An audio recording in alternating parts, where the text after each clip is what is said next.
Kepala SMP Negeri 1 Karangtengah, Bapak Ibu Guru dan tenaga kependidikan dari SMPN 1 Karangtengah. Assalamualaikum warahmatullahi wabarakatuh. Selamat pagi dan salam bahagia. Puji dan syukur alhamdulillah marilah kita panjatkan kepada Allah Subhanahu wa taala yang telah melimpahkan rahmat dan hidayahnya sehingga kita dapat bertemu pada hari ini dalam kegiatan mengkomunikasikan visi dan prakasa perubahan di SMPN 1 Karangtengah. Selawat serta salam kita aturkan kepada junjungan kita Nabi Muhammad SAW dengan mengucap Allahumma sholli ala sayyidina Muhammad wa ala sayyidina Muhammad. Kegiatan ini dilaksanakan dalam rangka pendampingan individu kedua program guru penggerak, di mana calon guru penggerak akan melaksanakan diskusi tentang refleksi perubahan diri tentang lingkungan belajar di sekolah dan di sekolah, dan calon guru penggerak akan menjelaskan visi perkembangan dan kemajuan karsa perubahan. Saya Suwarni selaku moderator dan pembawa acara, dan rekan saya Bapak Tri Mulyono selaku calon guru penggerak akan menjadi pemateri sekaligus pemandu diskusi pada hari ini. Adapun rangkaian kegiatan yang akan kita lakukan pada hari ini adalah yang pertama pembukaan, yang kedua sambutan kepala sekolah, ketiga doa, langsung kita ke penyampaian materi sekaligus diskusi dan penutup. Bapak Ibu yang saya hormati, marilah kita buka kegiatan pada hari ini dengan bacaan basmalah bersama. Bismillahirrahmanirrahim. Terima kasih. Selanjutnya sambutan Kepala SMPN 1 Karangtengah kepada Ibu Sri Hari Magister Pendidikan, kami persilakan.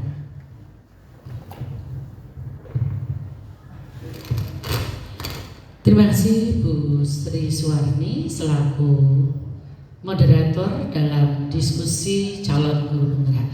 Assalamualaikum warahmatullahi wabarakatuh. Bismillahirrahmanirrahim. Alhamdulillahirabbil alamin.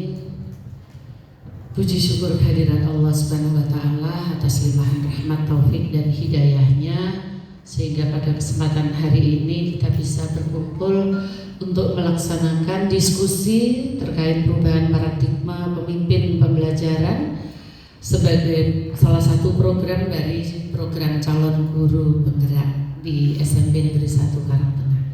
Sholawat serta salam marilah senantiasa kita tujukan kepada Nabi Agung junjungan kita semua, Nabi Muhammad Sallallahu Alaihi Wasallam, yang telah membawa kita beranjak dari zaman jahiliyah ke zaman talibul ilmi di era milenial. Ibu pengajar praktik Bu Suwarni dan Bapak Tri Mulyono yang kami banggakan, rekan-rekan, Bapak Ibu guru, Kepala SMP Negeri 1 Karangtengah tahun ini memang lagi musim PLT Bu. Jadi mohon maaf, Bapak Priantono selaku Kepala SMP 1 Karangtengah 2 itu definitifnya PLT di SMP 1 Karangtengah 1, sehingga beliau harus membagi waktu. Mohon izin saya yang mewakili Ibu. Intinya bahwa SMP 1 Karangtengah sangat berbangga hati. Di SMP 1 Karangtengah ada salah satu guru yang menjadi guru penggerak, yaitu Bapak Tri Mulyono. Tepuk tangan untuk Pak Tri Mulyono. Ini luar biasa. Dan kami sebagai rekan seperjuangannya dari dalam satu sekolah, intinya sebagai teman sejawat sangat mendukung kiprah beliau. Kemudian sudah kami nantikan peran beliau nanti sebagai dari CGP menjadi GP, perannya untuk SMP 1 Karangtengah yang sangat kami harapkan membawa perubahan yang positif. Kemarin sudah diskusi Bu terkait tentang disiplin positif, dan beliau juga diselenggarakan di sini, luar biasa pesertanya. Bapak Ibu guru responsif sekali, materinya menarik, dan berikutnya ini nanti semoga juga akan memberikan kontribusi yang positif lagi untuk kemajuan SMP 1 Karangtengah. Juga yang berikutnya Semoga dari program guru penggerak ini nanti ada ide-ide baru yang bisa lebih menambah khasanah perubahan di sekolah kami sehingga menjadi sekolah yang tidak hanya besar tapi juga mutunya ikut mengikuti besarnya. Demikian dari kami. Selamat untuk melakukan diskusi. Semoga nanti hasilnya bisa sesuai dengan yang diharapkan dan semoga bisa menambah nilai positif untuk Pak Tri Mulyono. Matur nuwun, billahi taufik wal hidayah. Assalamualaikum warahmatullahi wabarakatuh. Terima kasih kepada Ibu Sri Hari yang telah memberikan sambutan mewakili Bapak Kepala Sekolah yang hari ini berhalangan hadir. Tibalah kita pada kegiatan inti, yakni penyampaian materi sekaligus diskusi tentang mengkomunikasikan visi dan prakarsa perubahan di SMP Negeri 1 Karangtengah. Bapak dan Ibu, kita akan mengawali dengan pembacaan puisi yang berjudul Aku Melihat Indonesia, karya Insinyur Soekarno yang akan dibawakan oleh Bapak Tri Mulyono, Sarjana Pendidikan selaku calon guru penggerak. Kepada Pak Tri Mulyono, disilakan.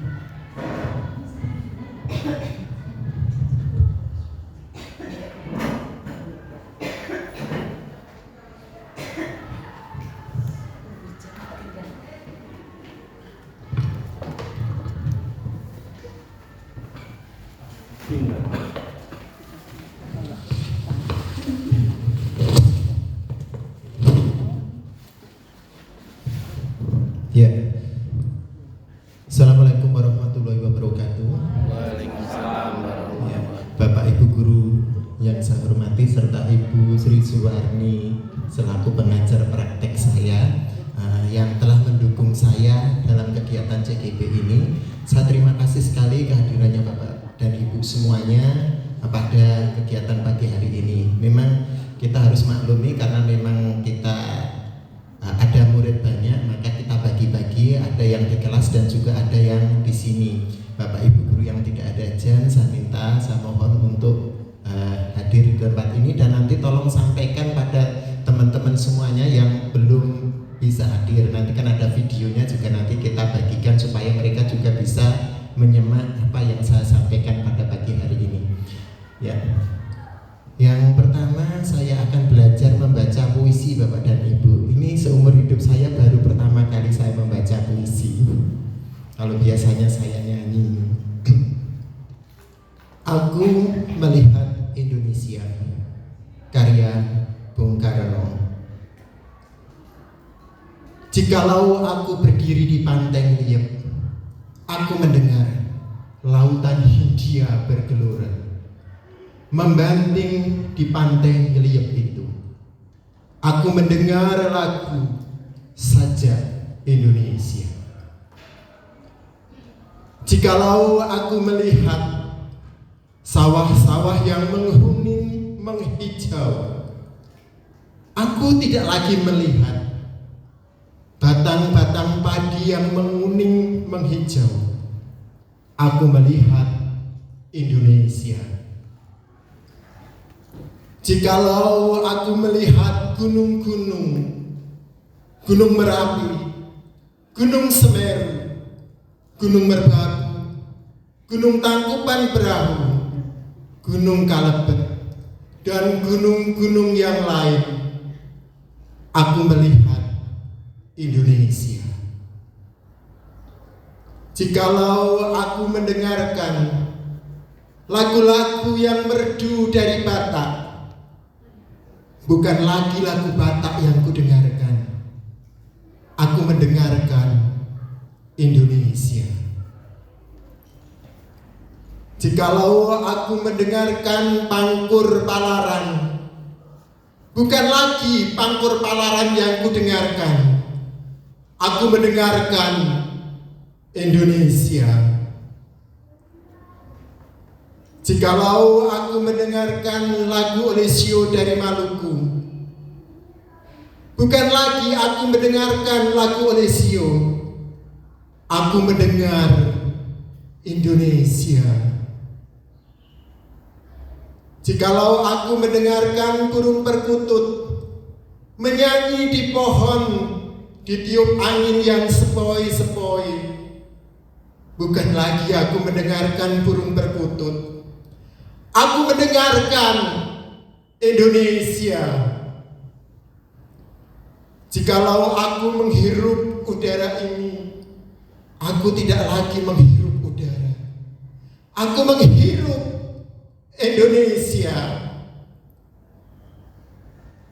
Jikalau aku melihat wajah anak-anak di desa-desa dengan mata yang bersinar-sinar, Pak, merdeka!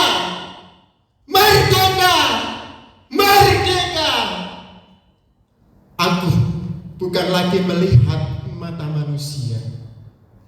Aku melihat Indonesia. Terima kasih.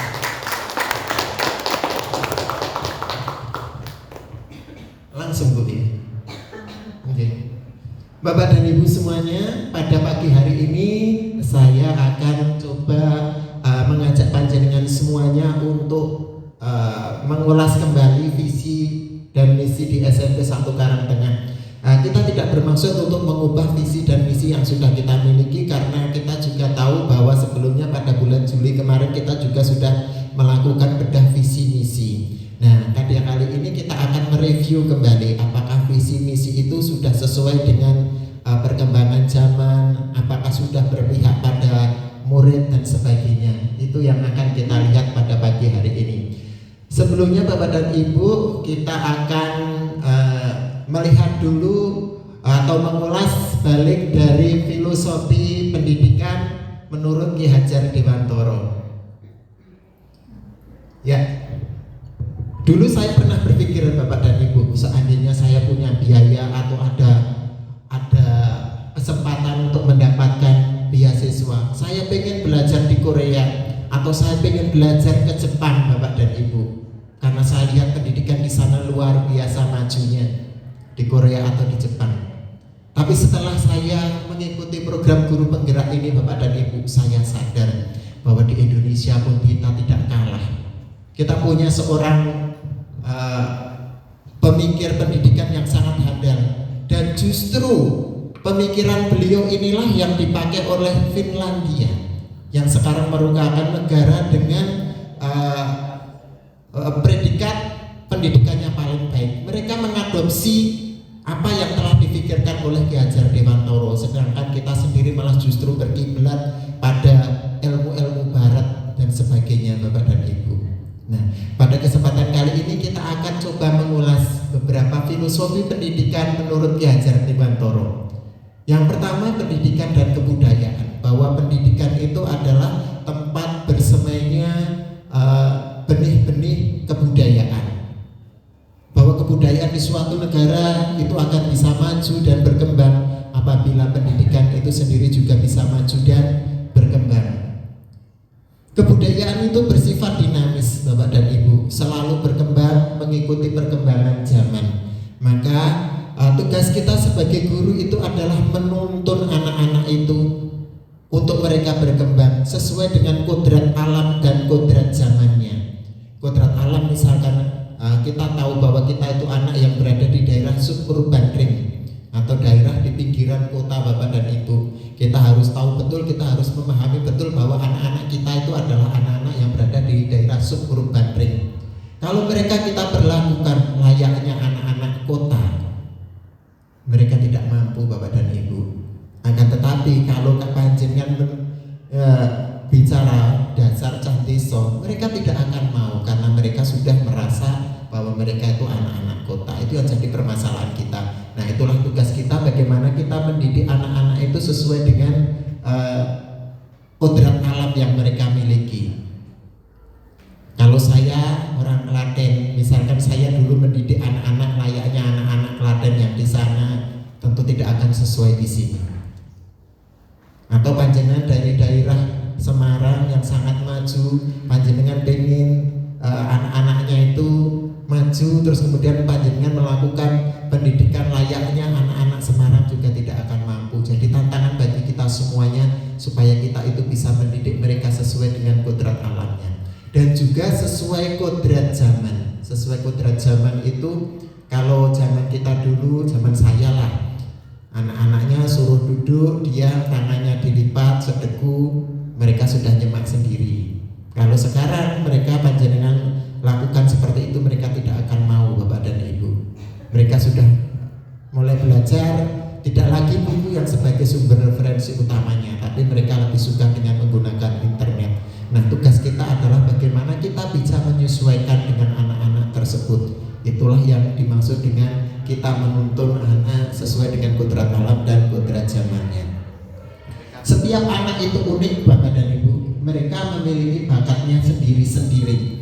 Ada yang suka matematika, tapi mereka sama sekali tidak suka dengan pelajaran IPS dan sebagainya. Ataupun anak yang suka dengan pelajaran seni, mereka mungkin saja tidak suka dengan pelajaran matematika. Jadi setiap anak itu unik.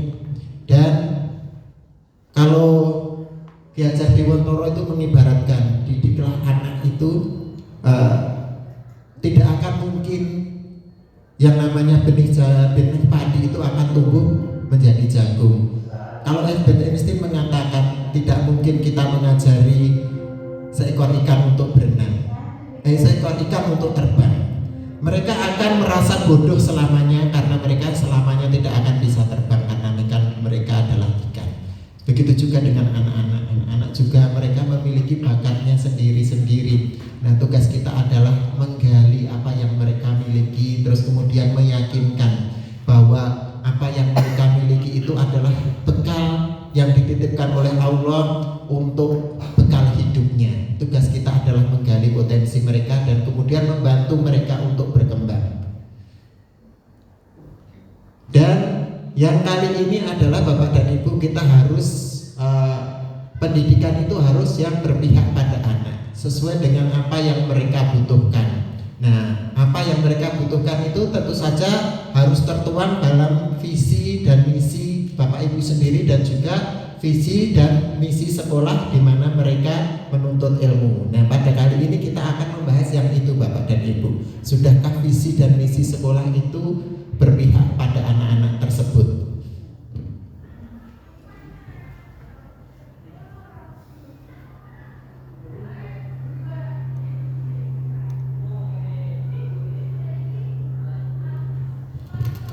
Ya, Bapak dan Ibu pasti masih ingat ketika waktu kecil ditanya apa, atau pasti panjenengan juga akan bertanya kepada anak-anak panjenengan, besok kalau sudah besar pengen jadi apa? Mereka akan menjawab dengan sangat bersemangat, saya pengen jadi polisi, saya pengen jadi dokter, saya pengen jadi tentara dan sebagainya.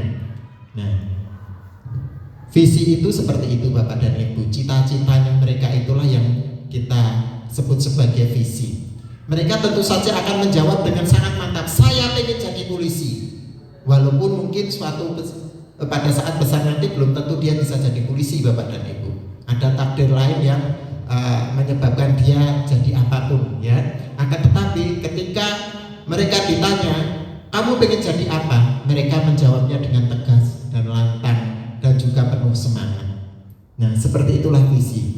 Visi dapat kita ibaratkan sebagai bintang penunjuk arah, di mana seorang nelayan di tengah lautan hanya melihat bintang bidung, bintang walukulah mereka tahu arah dan mereka akan bisa pulang kembali ke kampung halamannya dengan panduan bintang bidung tersebut. Seperti itulah visi, Bapak dan Ibu. Visi itu adalah panduan layaknya bintang bidung bagi seorang nelayan di tengah laut. Dan visi itu juga adalah representasi visual kita di masa depan. Saya pengen jadi apa, saya pengen jadi apa. Begitu juga dengan visi sekolah itu, Bapak dan Ibu. Visi sekolah itu kita pengen bahwa sekolah itu menjadi sekolah yang seperti apa. Nah, tentu saja keinginan kita itu, visi kita itu, sudahkah visi yang kita buat itu sesuai dengan kebutuhan mereka? Kalau saya pernah bilang pada saat saya matur dengan instruktur saya menceritakan visi sekolah kita itu bahwa digambarkan dalam sebuah logo, Bapak dan Ibu. Logo, kalau guru yang baru ya mungkin belum tahu ya. logo SMP 1 Karangtengah itu ada gambar semangka di dalamnya. Ya, logo ada gambar semangka di dalamnya. Kenapa ada logo semangka di dalamnya? Itu sebenarnya semangat para orang-orang yang ada di sekitar sini pengen mendapatkan pendidikan yang murah, terjangkau, mudah diakses dan sesuai dengan kebutuhan mereka. Mereka kemudian iuran dengan, karena tidak punya duit, punyanya semangka.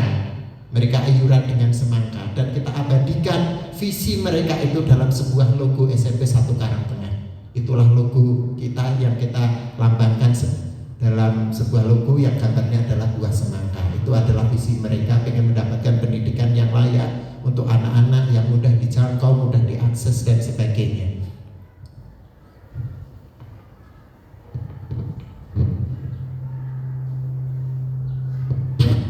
Bahasa Sanskerta Bapak dan Ibu, bahasa Jawa kuno Bapak dan Ibu. Lamun bus kalah muswantoro, ingsun amukti palapa.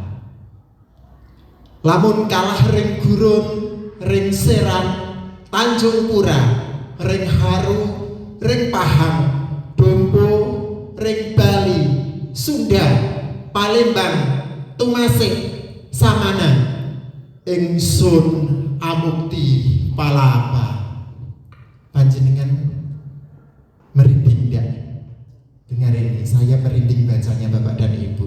Siapa yang mengucapkan ini Bapak dan Ibu? Gajah Mada. Patih Gajah Mada. Ya. Pada saat itu beliau sedang berada di tengah pasar Bapak dan Ibu. Dia mengucapkan ini, jadi tidak berada di panggung yang resmi terus kemudian dia mengucapkan sumpah palapa, itu tidak Bapak dan Ibu. Di tengah keramaian pasar dia menyanyikan seperti itu, dan kebetulan lewatlah Maharani Tribuana Tunggadewi dan mengamini itu, dan kemudian apa yang beliau sumpahkan itu terbukti. Saya tidak akan menikmati kenikmatan dunia sebelum saya bisa menyatukan Nusantara. Lamun wis kalah Nusantara, setelah saya bisa mengalahkan Nusantara, ingsun amukti palapa, saya baru akan bisa menikmati kenikmatan dunia. Setelah bisa mengalahkan Gurun, Serang, Tanjung Pura, Haru, Ring Pahang, Dompo, Bali, Sunda, Palembang, Tumasik, Samana, saya baru akan bisa menikmati kemegahan dunia. Nikmatnya hidup setelah saya mampu ini semuanya.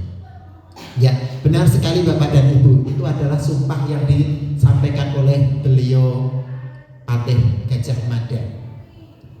Kita mengenal sumpah palapa dari Gajah Mada lewat sejarah.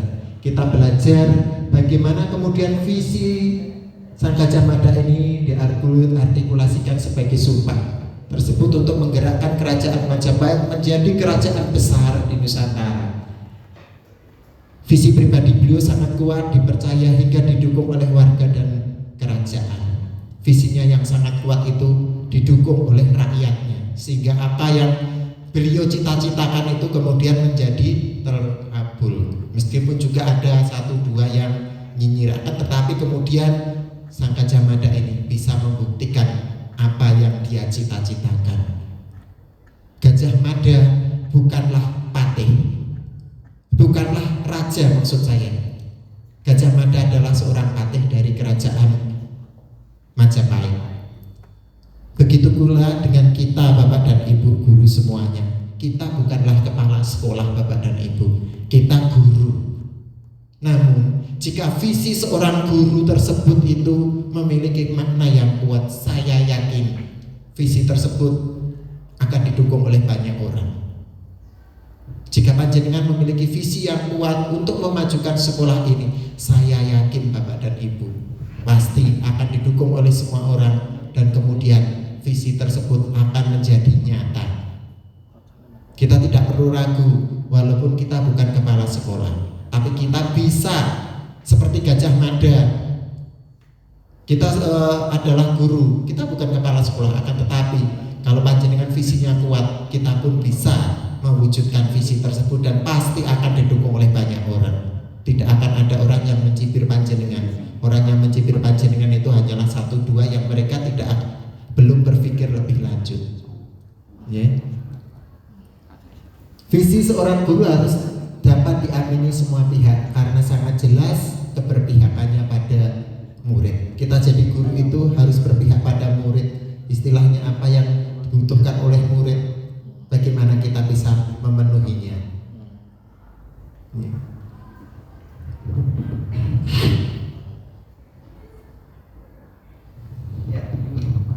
Ini Bapak dan Ibu,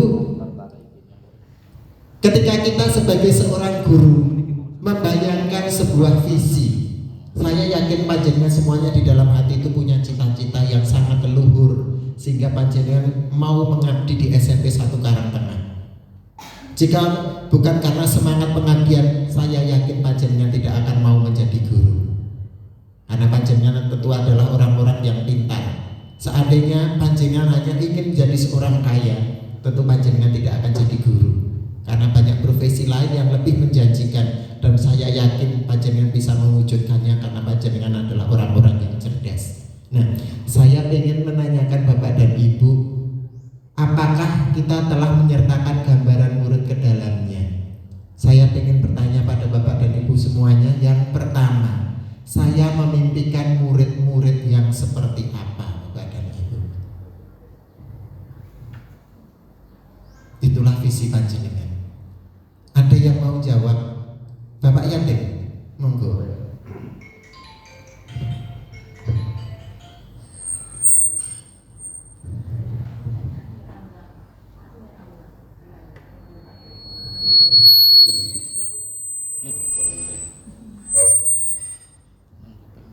Terima kasih menjawab pertanyaan Pak Triyono sebagai guru penggerak ini. Pertama, saya apresiasi terhadap Pak Triyono, luar biasa pemikiran dan karyanya selama ini, bagus sekali. Saya teringat oleh seorang filosof pendidikan, ahli filsafat pendidikan orang Brasil, Paulo Freire kalau tidak salah namanya. Saya sudah lama bacanya waktu kuliah dulu. Itu yang saya tertarik pada beliau, meskipun orang Barat, ilmu dari manapun ya, kita tidak mendikotomi apakah dari Indonesia atau Barat atau dari manapun. Freire itu mengatakan bahwa untuk mengatasi problem di negerinya saat itu, Brasil yang terpuruk tahun 1929 itu Brasil, dan sampai sekarang mungkin kalah dengan Amerika Serikat, sama-sama negara Amerika itu. Tapi Freire mampu mengangkat negerinya Brasil yang terpuruk dengan konsep filsafat pendidikannya, yaitu pendidikan yang membebaskan. Jadi kita tidak terbelenggu hanya oleh misalnya rumus-rumus administrasi, perangkat pembelajaran, atau rumus-rumus kebijakan pemerintah yang setiap kali ganti menteri atau ganti presiden berubah. Kita tidak menentang kebijakan pemerintah, tapi sebagai guru kita punya kemerdekaan, kebebasan. Kalau kita ingin menjadikan murid kita ini murid yang terbebas, yang kata Freire ini bisa memecahkan problem-problem bangsa bahkan, maka gurunya harus terbebas dari segala belenggu, termasuk belenggu visi yang sudah dirumuskan. Bukan berarti saya setuju seperti yang dikatakan Pak Tri, kita tidak menentang visi yang sudah ada, tapi kita mengisi kekosongan atau mengembangkan visi yang belum pernah dipraktekkan atau dilakukan. Termasuk dalam hal ini bahwa termasuk pendidikan di sekolah kita ini, saya sangat setuju sekali bahwa kalau menurut saya sudah baguslah visi tingkat nasional maupun tingkat di sekolah kita menjadikan murid kita yang tidak hanya cerdas tapi takwa, tidak hanya cerdas secara otak tapi cerdas spiritual. Dan ada penelitian ilmiah, bisa dicari nanti, bahwa ternyata kecerdasan emosional dan kecerdasan spiritual, dan ini termasuk kita umat beragama, kecerdasan dalam hal agama itu ternyata mampu dan berpengaruh untuk meningkatkan kecerdasan secara intelektual atau IQ. Jadi IQ dan IQ ternyata punya pengaruh untuk menaikkan kecerdasan otak atau kecerdasan intelektual atau IQ. Bisa nanti dicari. Dan kenapa tidak kita mulai, meskipun saya tidak menafikan di sekolah kita ini sudah, tapi kenapa kita tidak gali lebih? Termasuk bidang seni misalnya sudah dimulai Pak Tri. Termasuk misalnya bagian kesiswaan, kalau ada lomba-lomba jangan hanya yang bersifat fisik, tapi yang bisa menggali kecerdasan otak dan menggali kecerdasan emosional. Misalnya lomba-lomba keagamaan, jangan hanya dengan dalih tidak ada dia. Loh, saya pernah berkata kepada kepala sekolah, saya mau urunan Bu. Kalau tidak ada dia, itu bukan berarti saya sombong, enggak. Saya yang gaji saya mungkin paling rendah di sini karena saya tidak. Saya mau urunan, tidak apa-apa. Demi anak, demi kemajuan sekolah kita, untuk mewujudkan visi kita semacam itu. Apalagi di Jumat. Begini, menurut saya punya pemikiran begini. Visi itu kan harus relevan, termasuk apapun lah sekolah ini. Jangan hanya di menengah gading seperti sekolah ini, masyarakat kita ini seperti tidak menganggap tidak ada fungsinya, tidak ada. Mestinya termasuk visi harus ada relevansinya dengan masyarakat sekitar, bahkan dengan di Demak ini. Demak ini, Bapak Ibu yang saya hormati, maaf ya. Tadi kalau Pak Tino kata tentang Majapahit, Demak pernah menjadi kerajaan besar. Bahkan saya pernah ketemu dengan orang Filipina, Yasmin namanya, Filipina Selatan. Bu Yasmin, itu dia berterima kasih kepada Demak karena bagaimanapun Filipina Selatan itu pengaruh dari Demak itu besar sekali untuk kemajuan negeri sana. Kenapa kita tidak menggali sejarah untuk membuat visi? Demak itu sebelum menjadi kerajaan besar adalah dipimpin oleh seorang Pangeran Jimbu, namanya, nama aslinya itu seorang spiritualis. Sebelum kerajaan besar itu, Raja Demak saat itu, Raden Fatah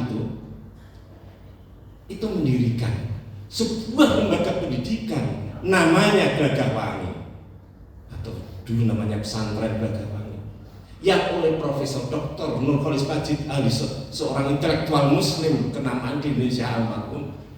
Di Indonesia ini kalau tidak ada penjajah, maka sebenarnya tidak ada UI, tidak ada UGM, Undip. Yang ada apa? Universitas Kerapiak, Universitas Jombang, Universitas Futuhiyah Meranggen. Itu kata Dr. Nurholis Majid. Artinya apa? Mestinya pendidikan yang ada sekarang ini, saya ingin memaknai, menafsirkan Nurholis Majid, mestinya harus ada relevansi, ada hubungan, ada keterkaitan, jangan terputus dengan masa lalu. Termasuk Demak, kejayaan Demak itu bisa mengekspor ke luar negeri karena spiritualnya. Tidak hanya itu, Demak itu, nah orang Demak, Indonesia belum merdeka.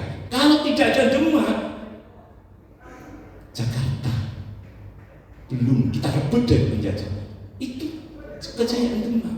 1511 Malaka yang saat ini Malaysia, Portugis datang.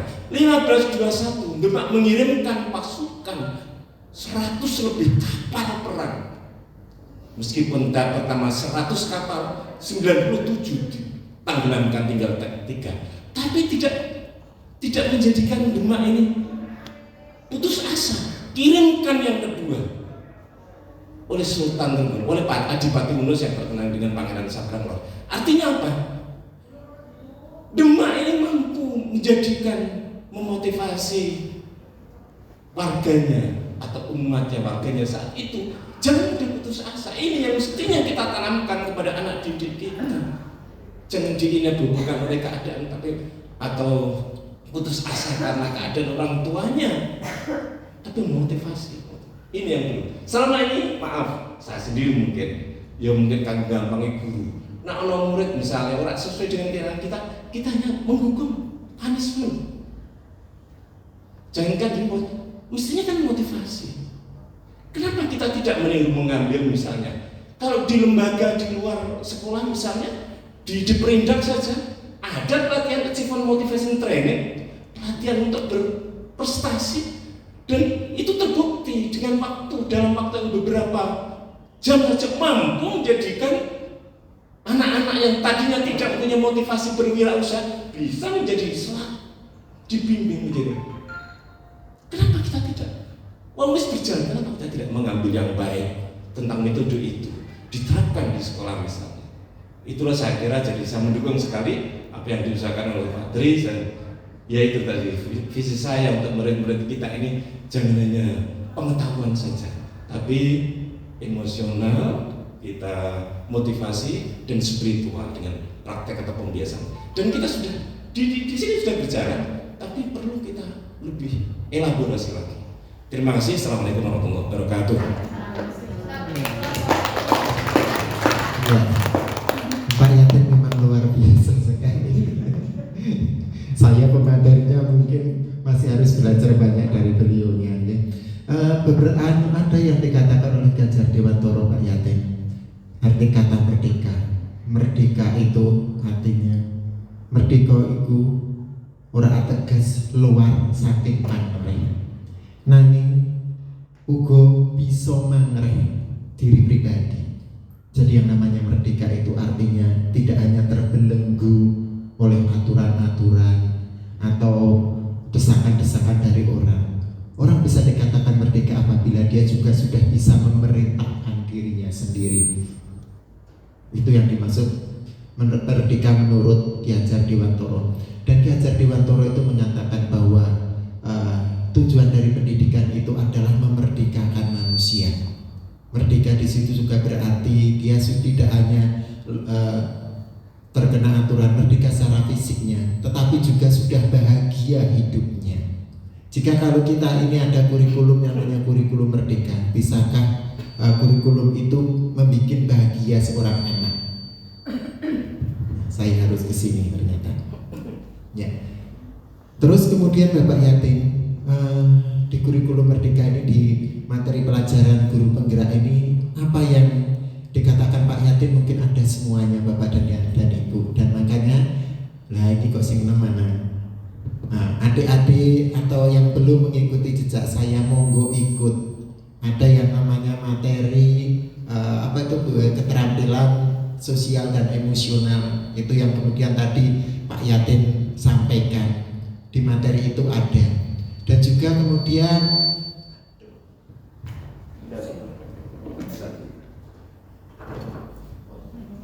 materi bagaimana menangani seorang anak apabila anak itu tersebut melakukan kesalahan dan sebagainya. Itu ada pada materi yang berapa 2 minggu yang lalu saya sampaikan pada materi disiplin positif, ya. Materi disiplin positif itu bagaimana menangani seorang anak. Apakah mereka harus dihukum? Tidak, tapi dengan konsekuensi sebagai ganti dari hukuman. Misalkan mereka mematahkan alat, apa konsekuensinya? Ya ganti, jangan hanya dihukum, karena dihukum itu hanya akan membuat sakit hati bagi anak, akan tetapi masalah juga tidak selesai. Sebagai gantinya adalah konsekuensi. Dan juga harus ada yang namanya restitusi. Restitusi kemarin saya belum selesai menyampaikannya, tapi suatu saat saya akan menyampaikannya pada Bapak dan Ibu semuanya. Terus kemudian apalagi ya tadi yang ingin disampaikan Pak Yatin ya? Oh ya, tentang Demak Pak Yatin. Alhamdulillah sekali itu ada dalam proyek ketiga saya Pak Yatin. Yang kemarin kan Bangunlah Jiwa dan Raganya ada bullying, pornografi, narkoba. Dan proyek yang kedua itu nanti kita akan berusaha membahas masalah lingkungan. Dan yang ketiga adalah yang saya akan kearifan lokal Bapak Yatin. Itu sudah saya siapkan, itu sudah saya susun. Karena apa? Benar yang dikatakan Pak Yatin, Kerajaan Demak adalah kerajaan yang luar biasa hebat Bapak dan Ibu. Secara fisik kita masih bisa misalkan melihat peninggalan kerajaan Demak, akan tetapi secara filosofisnya mungkin mereka tidak tahu. Contoh yang paling mudah aja lagu Ilir-Ilir Bapak dan Ibu. Ilir-Ilir mereka bisa menyanyikan semuanya. Tapi kalau misalkan ditanya bagaimana filosofis dari lagu Ilir-Ilir sendiri itu sendiri, mungkin mereka belum tahu. Itulah nanti yang akan kita gali lewat proyek kita yang ketiga, kearifan lokal. Tentang juga tadi Bapak Yatin menceritakan tentang Adipati Unus. Saya sudah setahun yang lalu berpikir itu karena saya bertanya pada anak-anak, tahu enggak cerita sejarah Demak? Ternyata banyak yang tidak tahu. Saya wiridan selama 1 tahun Pak Yatin di makamnya Adipati Unus itu. Saya mohon izin karena saya bagaimanapun juga beliau adalah leluhur kami, leluhur dari nyonya saya Bapak dan Ibu, leluhur dari nyonya saya. Jadi ketika saya mau menceritakan mbah kami, ya maka saya harus izin. Dan itu 1 tahun namanya baru beliau menyampaikan izin itu, jadilah saya sebuah lagu yang namanya Sang Perwiro itu. Dan nanti besok juga akan kita sampaikan pada anak-anak semuanya. Kita Demak luar biasa Bapak dan Ibu. Secara fisik mungkin masih ada, akan tetapi secara filosofis mungkin mereka belum mengetahuinya. Yang itu nanti akan kita gali, terus kemudian kita bisa mengembangkannya menjadi lebih luar biasa lagi. Begitu ya Bapak dan Ibu. Itu yang bisa saya kuatkan dari apa yang disampaikan Pak Yatin. Justru mungkin menambah sedikit karena Pak Yatinnya jauh lebih hebat daripada saya. Terus mungkin ada lagi Ibu yang pengen menjawab soal ini, Bu? Memimpikan murid yang seperti apa Ibu Mudakirah mungkin? Ya. Saya sebagai guru memimpikan seorang anak yang tadi punya spiritual yang tinggi, kemudian santun, kemudian juga cerdas. Untuk pandai itu saya kira itu bawaannya, itu takdir dari Allah. Jadi kita hanya bisa membantu anak untuk mengarahkan atau membimbing untuk semaksimal mungkin sesuai dengan kemampuan mereka. Dan saya memimpikan anak-anak yang mencintai saya sebagai gurunya, dan saya juga mencintai mereka dengan sepenuh hati, dengan segala kelebihan dan kekurangannya. Itulah impian saya, punya murid-murid yang membahagiakan, yang bisa menjadi sarana untuk mendapatkan ridho dari Tuhan sebagai bagian dari saya sebagai seorang guru, sebagai sebagai salah satu sarana untuk beribadah pada Tuhan. Itu Pak. Iya, saya yakin panjenengan pasti semuanya punya cita-cita luhur. Kalau tadi Bu Mudakirah pengen beliau itu bisa mencintai anak dan dicintai anak. Sungguh sangat luar biasa. Saya mungkin bisa nangis kalau dengar kalimat itu Bapak dan Ibu. Karena saya sendiri juga sudah membuat sebuah lagu, judulnya adalah Bagi Anakku Sendiri. Saya cuma sekali memainkan, dan sampai sekarang saya tidak berani lagi memainkan lagu itu. Karena begitu main 1 not itu aja saya sudah nangis Bapak dan Ibu. Karena saya merasa ketika bahwa saya jadi guru itu, saya di sekolah dititipi oleh mereka. Siapa sebenarnya yang berkewajiban mendidik seorang anak adalah orang tuanya. Seorang anak menjadi seorang yang Majusi atau seorang Nasrani itu karena orang tuanya, Bapak dan Ibu. Anak seorang tua lah yang harus mendidik anaknya, mengajari anaknya dan sebagainya. Oleh Tuhan dia dianggap mampu itu semuanya. Kemudian dititipkanlah seorang anak pada seorang manusia. Akan tetapi yang namanya anak belum tentu mewarisi bakat orang tuanya. Juga kemampuan yang dimiliki oleh seorang tua itu ada batasnya. Bisa jadi bapaknya pintar matematika, tapi anaknya ketakutan dengan matematika. Itu itu saya alami sendiri Bapak dan Ibu.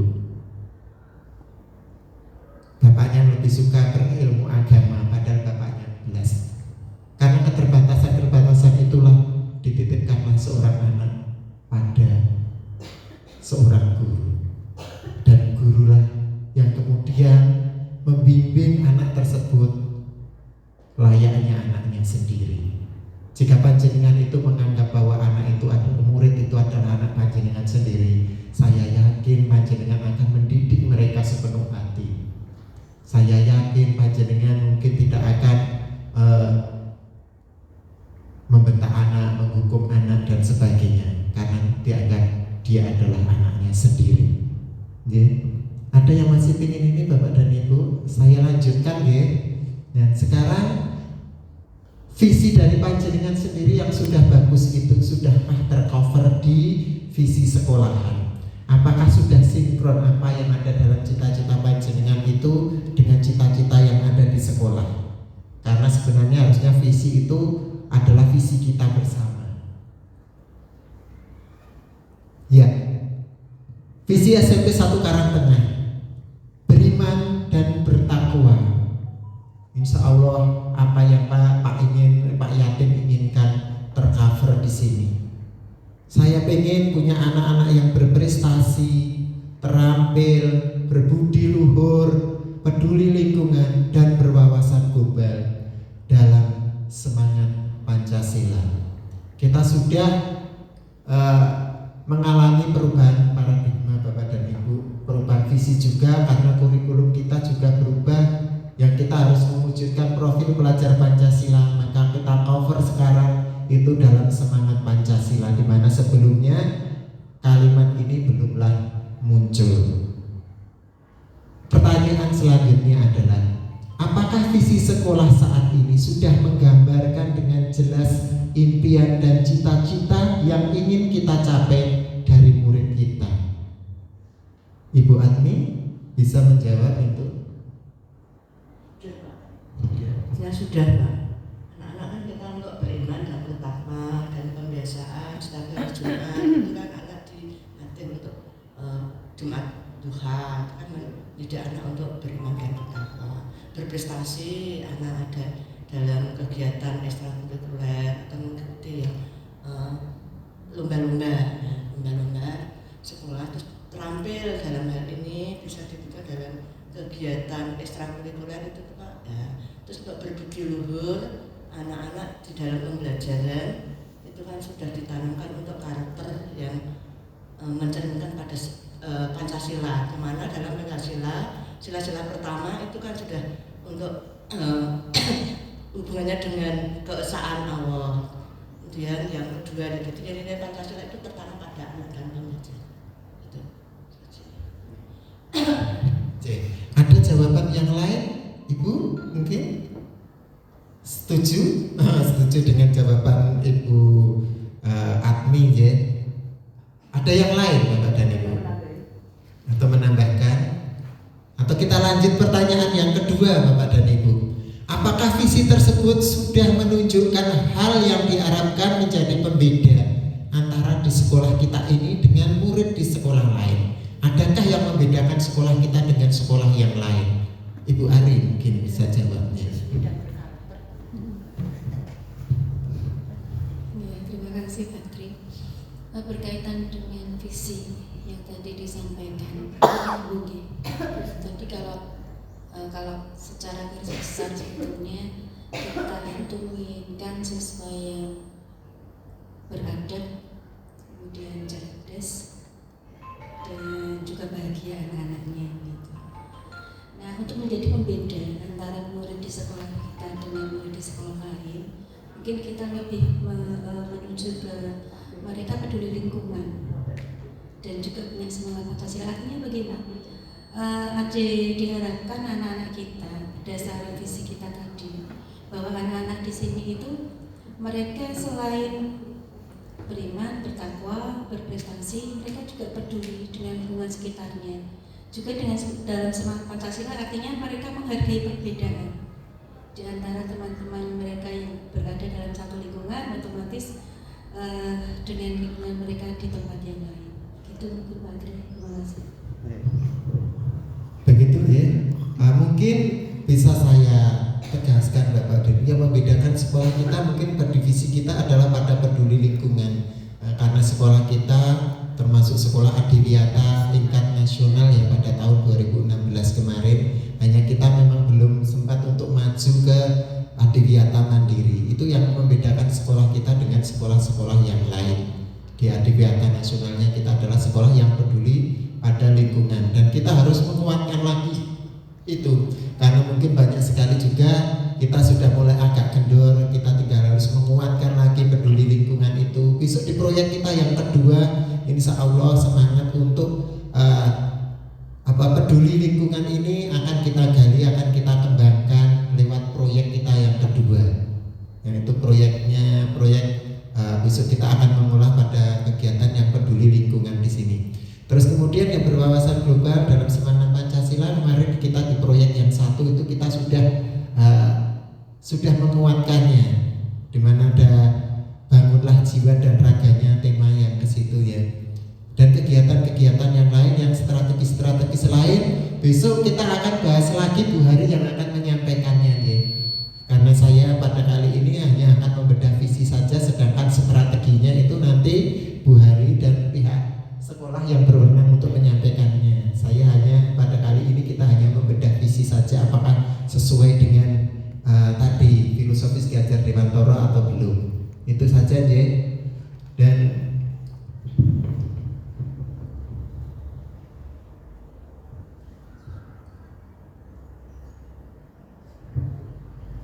apakah visi sekolah sudah berpihak kepada murid? Sudah apa belum Bapak dan Ibu? Mungkin saya bisa bertanya pada panjenengan. Mengcover. Jika memang belum, kita harus bedah visi dan visinya lagi. Kita tidak apa-apa. Kemarin kita juga sebenarnya sudah membedah visi kita Bapak dan Ibu di bulan Juli kemarin. Hanya mungkin panjenengan semuanya belum berkesempatan untuk hadir semuanya. Tapi kita kemarin sudah bedah visi misi itu. Terus kemudian juga kita sudah sahkan kepada ke Dinas Pendidikan. Sampun deh, oke deh. Tinggal visinya sudah, tinggal untuk bagaimana kita melaksanakan, membuktikan atau mewujudkan visi tersebut dalam kehidupan nyata di dalam diri anak-anak. Berarti kita bisa lanjut ke pertanyaan yang ketiga. Jika visi sudah berpihak pada murid, lakukan identifikasi program apa saja yang bisa dilakukan oleh warga sekolah. Tadi Bu Arni juga sudah mengatakan ya lewat program ekstrakurikuler dan sebagainya ya. Lebih detailnya besok akan disampaikan Bu Hari di apa namanya Bu? IHT yang berikutnya. Saya tidak bisa mengolah secara detailnya karena ada pihak yang lebih berwenang untuk menyampaikannya ya. Dan ini yang terakhir Bapak dan Ibu, saya ucapkan terima kasih kepada panjenengan semuanya yang sudah berkenan hadir pada kegiatan kali ini.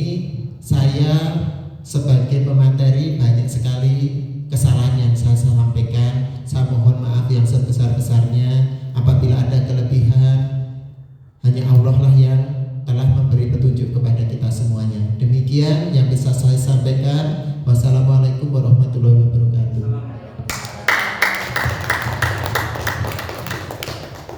Terima kasih kepada Bapak Tri Mulyono yang telah menyampaikan mengkomunikasikan visi dan prakarsa perubahan di SMP Negeri 1 Karangtengah. Bapak dan Ibu, sebelum saya menutup diskusi pada pagi hari ini, izinkan saya menyampaikan rangkuman materi yang bisa kita petik pada hari ini dari apa yang sudah Bapak Ibu kemukakan tadi. Yang pertama dari Bapak Yantim, bahwa pendidikan ini pendidikan yang membebaskan sesuai dengan kebutuhan siswa dan berpihak kepada siswa. Dari Ibu Mutakirah tadi bisa dipetik bahwa kita semua memimpikan siswa yang mempunyai tingkat spiritual yang tinggi dengan berkarakter yang baik atau karakter yang mulia, begitu ya Bu. Kemudian dari Bu